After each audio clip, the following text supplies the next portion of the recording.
बिस्मिल्लाहिर्रहमानिर्रहीम। आज का जो ये लेक्चर है ये इम्प्लीमेंटेशन है कि हम फंक्शन को डेटा कैसे पास करते हैं और फंक्शन से डेटा रिटर्न कैसे करते हैं। स्लाइड लेक्चर मैं अपलोड कर चुका हूँ। उसमें आप थ्योरेटिकल जो स्लाइड है वो आप कॉन्सेप्ट देख लें और ये उसकी इम्प्लीमेंटेशन है कि हम प्रैक्टिकली इसको फंक्शन को कैसे यूज़ करते हैं, क्रिएट करते हैं, जो कि डेटा पास करता है और रिटर्न करता है, जिसको हम डेटा पास करते हैं उससे और वैल्यू को रिटर्न करते हैं। तो हमने देखा था कि हमारे पास एक होती है वैल्यू रिटर्निंग फंक्शन और एक ये है कि हमारे पास एक है हमारे पास void फंक्शन। ठीक है, void फंक्शन हमारे पास वो होते हैं जो कि कोई भी वैल्यू रिटर्न नहीं करते। ठीक है, void फंक्शन वो फंक्शन है जो कि कोई वैल्यू रिटर्न नहीं करती। वैल्यू रिटर्न फंक्शन वो है कि जो कि हमें एक वैल्यू रिटर्न करती है जिसमें हमें रिटर्न स्टेटमेंट यूज़ करना पड़ता है। ठीक है, हम फंक्शन नेम से पहले कोई डेटा टाइप मेंशन कर देते हैं। ठीक है, जो भी डेटा मेंशन करेंगे तो फंक्शन उस टाइप का डेटा हमें रिटर्न करेगा। अगर हम फंक्शन नेम से पहले void लिखते हैं, इसका मतलब है वो फंक्शन हमें कोई वैल्यू रिटर्न नहीं कर रहा। ठीक है, अगर जो भी हमारे पास जो ऐसे फंक्शन जो कि वैल्यू रिटर्निंग फंक्शन होते हैं, उसके लिए हमें ये होता है कि उस फंक्शन को कॉल करने के बाद हमें उसकी जो वैल्यू है उसको या तो हम आउटपुट करें सी आउट में या उसकी वैल्यू किसी और वेरिएबल में स्टोर करें। ठीक है, फॉर एग्जांपल हमारे पास जो बिल्ट इन फंक्शन है उसके लिए जो लाइब्रेरी है वो है सी मैथ, जो कि आपको मैं बता चुका हूँ। सी मैथ लाइब्रेरी में हमारे पास एक फंक्शन है जिसको हम कहते हैं पावर फंक्शन। ठीक है, 2⁻³ ये हमें क्या देगा, 8 रिटर्न करेगा। अगर मैं इसको एग्जीक्यूट करता हूँ इस फंक्शन को, ठीक है, इसके दो वैल्यूज़ हैं, पैरामीटर्स हैं, इसको यूजुअली हम आर्गूमेंट कहते हैं या एक्चुअल पैरामीटर कहते हैं। ठीक है, ये जब एग्जीक्यूट होगा तो ये मुझे स्क्रीन पे कुछ नहीं बता रहा, क्योंकि ये फंक्शन जो है हमें वैल्यू रिटर्न कर रहा है। तो जो वैल्यू रिटर्निंग फंक्शन होते हैं, ठीक है, ये कुछ भी आउटपुट नहीं कर रहा। जो वैल्यू रिटर्निंग फंक्शन होते हैं वो हमेशा एक वैल्यू आपको रिटर्न करती है। तो हम क्या करते हैं कि उस फंक्शन से वैल्यू, लेट सपोज उससे कोई वैल्यू हमें रिटर्न हो रही है, उसको हम किसी वेरिएबल में स्टोर कर दें। जब ये पावर फंक्शन कॉल होगा तो ये अपनी प्रोसेसिंग करेगा, जो टास्क है वो फंक्शनलिटी परफॉर्म करेगा, रिजल्ट जो आएगा एक वैल्यू आएगी वो रिटर्न कर देगा, वो हम इस वैल्यू में स्टोर कर दें। तो हम फर्दर इस वैल्यू पे कोई एक्शन परफॉर्म कर सकते हैं। ठीक है, या फिर हम इसको सिंपली आउटपुट कर सकते हैं। ठीक है, power of 2 raised 3 equal to जो वैल्यू आई है उसको हम आउटपुट कर दें। ठीक है,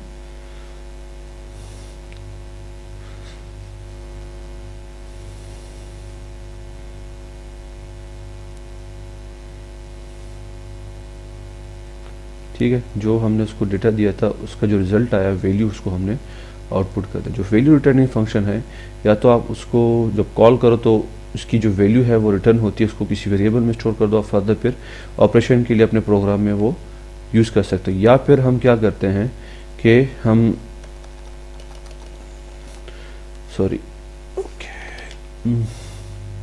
हम क्या करते हैं कि फंक्शन जो है हमारे पास उसको हम सी आउट में, आउटपुट में कॉल कर लेते हैं, वैल्यू की जगह पे हम ये। तो क्योंकि ये वैल्यू रिटर्निंग फंक्शन है तो हमेशा ये है एक वैल्यू रिटर्न करेगा। तो जब ये वैल्यू रिटर्न करेगा वो स्क्रीन पे आउटपुट हो जाएगा।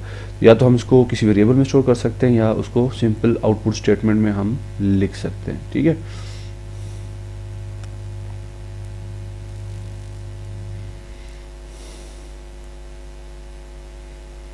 क्लियर? तो वैल्यू रिटर्निंग फंक्शन हमेशा हमें कोई ना कोई वैल्यू रिटर्न करेगी। ठीक है, इस तरह अगर हम यूज़र डिफाइन कोई फंक्शन बनाना चाहते हैं तो void फंक्शन और वैल्यू रिटर्न फंक्शन का जो सिग्नेचर है, जो हेडिंग पार्ट है, वो दोनों का सेम है। ठीक है, सिर्फ डिफरेंस कहाँ पे आता है, जो उसका रिटर्न टाइप है वहाँ पे चेंज आता है। लेट सपोज हमारे पास एक फंक्शन है जिसको नाम मैं रखता हूँ सम, और वो मुझसे कोई वैल्यू नहीं ले रहा। लाइक आप पैरामीटर को एम्प्टी छोड़ दो या आप उसमें भी void लिख सकते हो।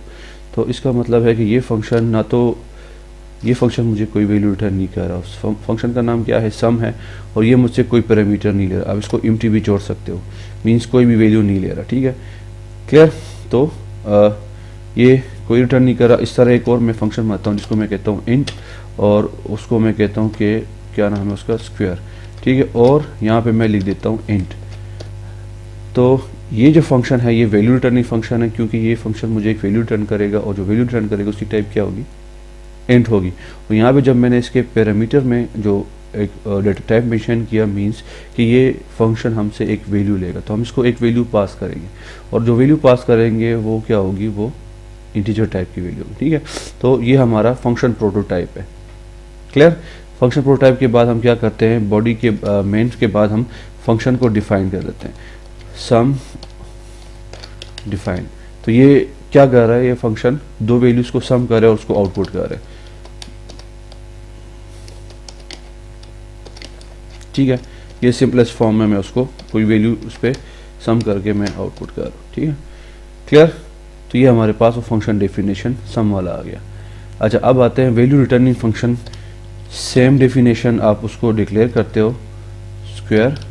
अच्छा, जब हम उसको डिफाइन करते हैं उस फंक्शन को, डेफिनेशन में जितनी भी वैल्यूज है उसको हम डिक्लेयर कर देते हैं जिस टाइप की। अब ये एक इंटीजर वैल्यू ले रहा है, तो हम यहाँ पे क्या करेंगे, इंट और एक वैल्यू डिक्लेयर कर देंगे। तो जब भी हम इस फंक्शन को जब कॉल करते हैं और उस फंक्शन को जो वैल्यू पास करते हैं, वो ये फंक्शन ये जो पैरामीटर है वो रिसीव कर लेता है, ठीक है।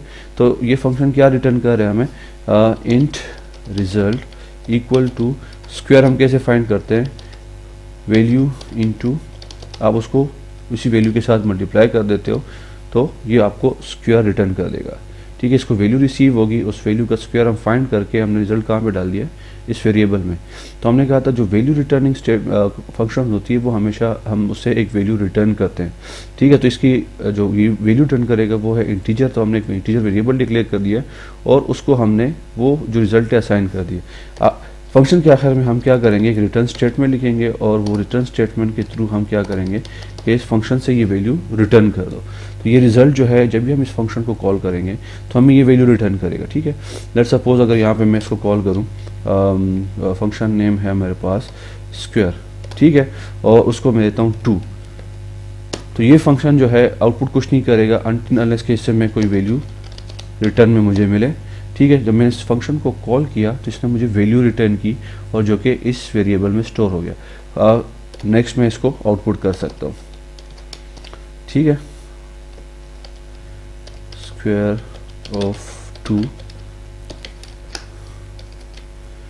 क्या है, वैल्यू, ठीक है।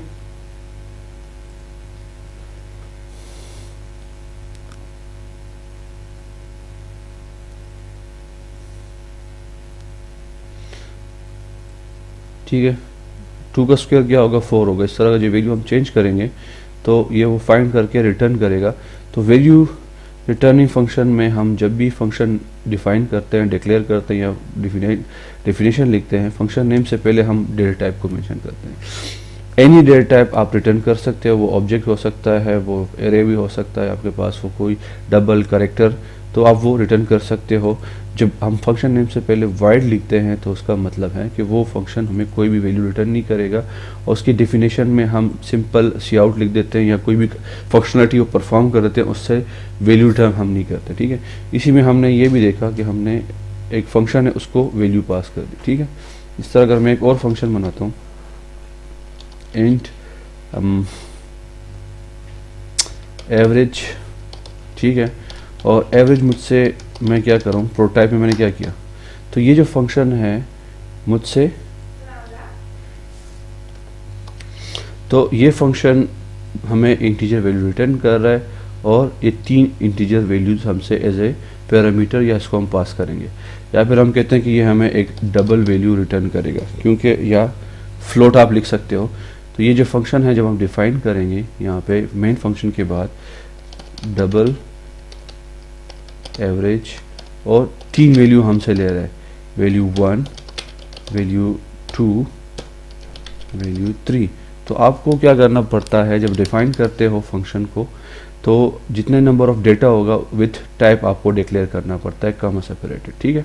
तो जब ये फंक्शन बेसिकली जब ये फंक्शन कॉल होता है तो इसको जब हम कॉल करते हैं, इसको जो वैल्यू हम पास करते हैं ये फंक्शन के पैरामीटर को रिसीव होता है। यहाँ पे हमने कॉल किया, वो 2 हमने इसको दिया, तो ये फंक्शन कॉल होता है, इसको 2 रिसीव हो गया, 2 × 2 इज़ 4, रिजल्ट में आ गया तो इसने रिटर्न किया। इस तरह जब हम 3 वैल्यू इस फंक्शन को पास करेंगे तो उसका ये क्या करेगा, एवरेज फाइंड करेगा। ठीक है, तो एवरेज फाइंड करने के लिए हम क्या करेंगे, डबल, हमने वेरिएबल लिया डबल एवरेज, ठीक है, और सम ऑफ 3 वैल्यूज डिवाइड बाय जितने नंबर ऑफ वैल्यूज है। ठीक है, वैल्यू प्लस 2 प्लस वैल्यू 3, ठीक है, डिवाइड बाय 3, तो ये हमें क्या करेगा, एक वैल्यू रिटर्न कर देगा। क्योंकि इस फंक्शन का रिटर्न टाइप क्या है, डबल है, तो हमने एक डबल वेरिएबल लिया जिसमें रिजल्ट स्टोर किया, और रिटर्न स्टेटमेंट के थ्रू हमने क्या किया कि हमने वो वेरिएबल रिटर्न कर दिया। तो जब भी हम इस फंक्शन को कॉल करेंगे, ठीक है,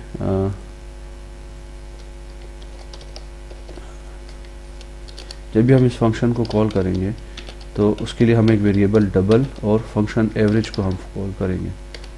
तो उसको मैं कुछ वैल्यूज़ देता हूँ, 3 वैल्यूज़ है, तो हमने 3 पैरामीटर्स इसको आर्गूमेंट में पास कर देंगे, 2, 5 और 8। ठीक है, तो ये फंक्शन जब कॉल होगा तो ये एवरेज फाइंड करके रिटर्न कर देगा, जिसको हम इसमें स्टोर कर देंगे। ठीक है, और बाद में हम क्या कर सकते हैं कि उसको हम प्रिंट कर सकते हैं, एवरेज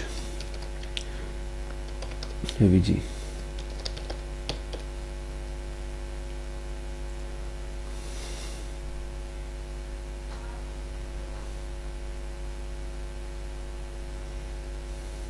ठीक है, तो आपके पास एवरेज क्या आ जाता है, 2 + 5 + 8 का एवरेज जब आता है आपके पास वो 5 आ जाता है। ठीक है, तो ये है वैल्यू रिटर्निंग। आप कोई भी डेटा टाइप का फंक्शन बना सकते हो, जरूरी कि सिर्फ इंटीजर हो। हम ऐसा फंक्शन भी बना सकते हैं जो कि हमसे void से हेलो, उसको मैं कहता हूँ स्ट्रिंग, और एक इंटीजर वैल्यू में दे रहा हूँ, और मैं कहता हूँ कि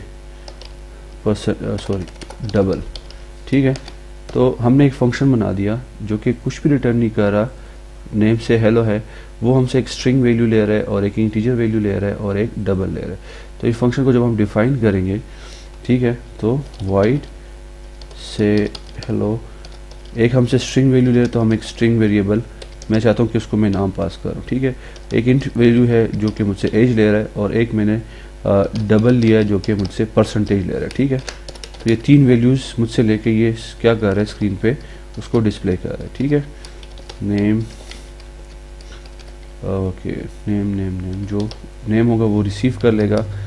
ओके, तो उसके बाद जो है उसका एज, और एज हमने उसको पास किया होगा, वो उसको रिटर्न कर देगा, लाइक आउटपुट कर देगा। और फिर उसके बाद है परसेंटेज,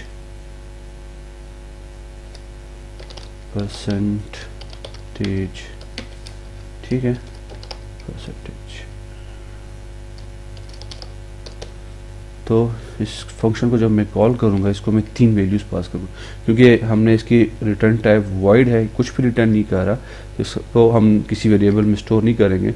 सिंपली इस फंक्शन को हम कॉल करके इसको 3 वैल्यूज़ हम दे सकते हैं। ठीक है, पहला जो वैल्यू थी वो स्ट्रिंग थी, तो हमने स्ट्रिंग दे दिया। दूसरी वैल्यू इंटीजर है, तो वो लेट सपोज मैं देता हूँ कि इंटीजर। थर्ड वैल्यू हमारे पास कोई डबल वैल्यू है, लेट सपोज 65.78। तो ये फंक्शन हम जब कॉल करेंगे तो इस फंक्शन को हमने 3 वैल्यूज़ पास की हैं। ठीक है, इसको रिसीव होंगी, नेम इस वेरिएबल के पास आएगा डेफिनेशन में, एज के पास आएगा, परसेंटेज इसके पास। तो ये फंक्शन जब कॉल होगा ये उसको स्क्रीन पे आउटपुट कर देगा। तो हम डिफरेंट टाइप का डेटा फंक्शन को हम पास कर रहे हैं।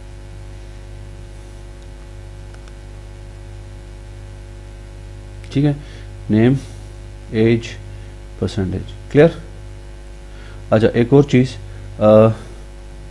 अगर हम डेफिनेशन को अगर आप देखो तो हमने सारी डेफिनेशन मेन के बाद लिखी है। ठीक है, अगर आप मेन के बाद डेफिनेशन लिखते हो तो आपको फंक्शन प्रोटोटाइप मेन से पहले मस्ट डिफाइन करना होता है। क्लियर। अगर आप डेफिनेशन जो है उसको मेन से ऊपर लिखते हो, लेट्स सपोज अगर मैं यहाँ पे ये सम फंक्शन है, ठीक है, या जो लास्ट ये वाला फंक्शन था इसको, इसकी जो प्रोटोटाइप या डिक्लेरेशन उसको कमेंट कर रहा हूँ, और फंक्शन के बाद मैं उस फंक्शन को यहाँ पे डिफाइन कर रहा हूँ, ठीक है, डिफाइन कर रहा हूँ, तो ये मुझे कंपाइलर एरर देगा कि इसको आपने डिक्लेयर नहीं किया हुआ।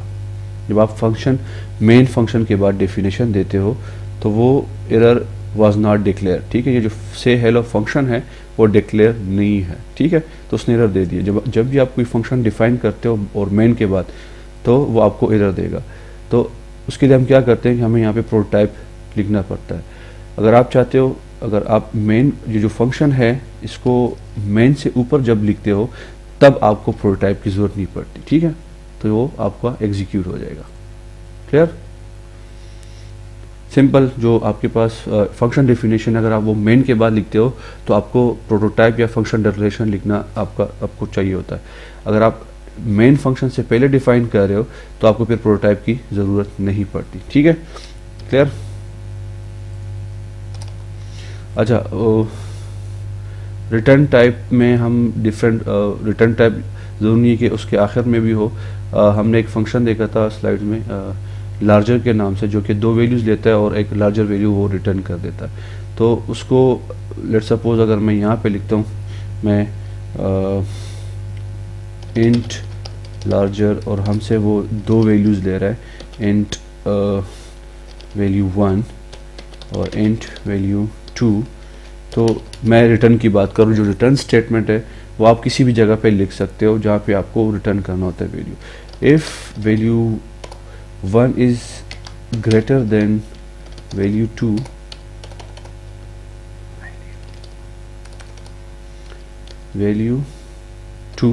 अगर वैल्यू 1 ग्रेटर है वैल्यू 2 से तो क्या करो, रिटर्न वैल्यू 1, ठीक है। तो हम रिटर्न इस तरह भी लिख सकते हैं, या एल्स रिटर्न वैल्यू 2, ठीक है। क्लियर? तो ये हमें, अगर ये ग्रेटर हुआ तो वैल्यू 1 रिटर्न कर देगा, अगर लेस हो तो ये हमें वैल्यू 2 रिटर्न कर देगा। तो इसको अगर मैं यहाँ पे कॉल करूँ तो मैं कमेंट कर रहा हूँ, इस फंक्शन को मैं कॉल कर रहा हूँ और उसको मैं 2 वैल्यूज़ पास कर रहा हूँ, ठीक है।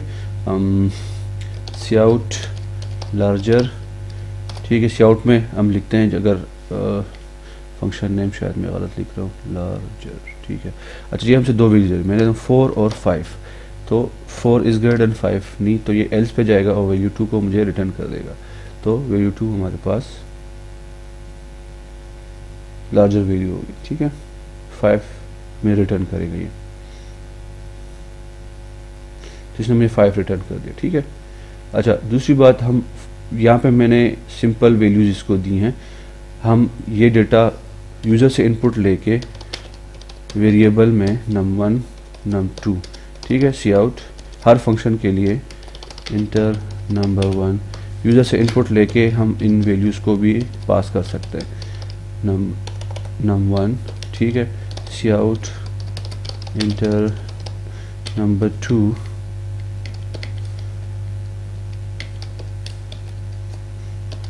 सीन num2, ठीक है। और यहाँ पे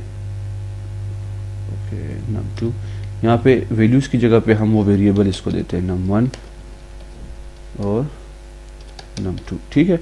तो ये फंक्शन को जो हम यूज़र इनपुट करेगा वो इस फंक्शन को वैल्यूज़ पास हो जाएगी, ठीक है।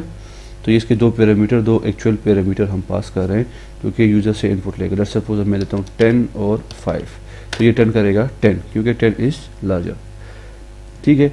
तो ये आपके पास कोई एक्सप्रेशन भी हो सकता है, कोई वैल्यू भी हो सकता है। अच्छा, returning function, value returning function को आप एज ए आर्गूमेंट पे यूज़ कर सकते हो। यहाँ पे एक मैं वैल्यू दे रहा हूँ, ठीक है, एक वैल्यू है, तो जो वैल्यू रिटर्निंग फंक्शन है तो बेसिकली वो भी मुझे कोई वैल्यू रिटर्न करती। लेट्स सपोज जो हमने ये एवरेज फंक्शन यहाँ पे बनाया हुआ है नीचे, तो वो मैं यहाँ पे इसको दे सकता हूँ, ठीक है। इसको कॉपी किया तो जो पहली वैल्यू है उसकी जगह पे मैं कोई फंक्शन भी यूज़ कर सकता हूँ उसके साथ, ठीक है। तो एवरेज आएगा उसको, तो आप ऐसे भी कर सकते हो, आप जो वैल्यू रिटर्निंग फंक्शन है वो एज ए आर्गूमेंट भी पास कर सकते हो, ठीक है, एज ए आर्गूमेंट भी पास आप कर सकते हो। क्लियर? तो ये हमने आज देखा कि वैल्यू रिटर्निंग फंक्शन और वाइड फंक्शन वो है जो कि हमें कोई वैल्यू रिटर्न नहीं करता, उसके फंक्शन नेम से पहले हम क्या करते हैं, वाइड यूज़ करते हैं। जो वैल्यू रिटर्निंग फंक्शन है उसके फंक्शन नेम से पहले हम डेटा टाइप को मेंशन कर देते हैं कि वो किस टाइप का डेटा रिटर्न करता है, और जो वैल्यू रिटर्निंग फंक्शन है उसकी डेफिनेशन में हम रिटर्न स्टेटमेंट लिखते हैं ताकि जो भी वैल्यू हम रिटर्न करना चाह रहे हैं वो हम रिटर्न कर सकें। ठीक है सर, यहाँ पे ये रिजल्ट रिटर्न कर रहा है। ठीक है, तो जो रिटर्न स्टेटमेंट है वहाँ पे कोई एक्सप्रेशन भी हो सकता है या कोई वेरिएबल भी हो सकता है। हम इसको सिंप्लीफाई इसी फंक्शन को हम सिंप्लीफाई करके इस तरह भी लिख सकते हैं कि हम डायरेक्ट यहाँ पे रिटर्न स्टेटमेंट लिख दें। ठीक है, ये स्टेटमेंट हम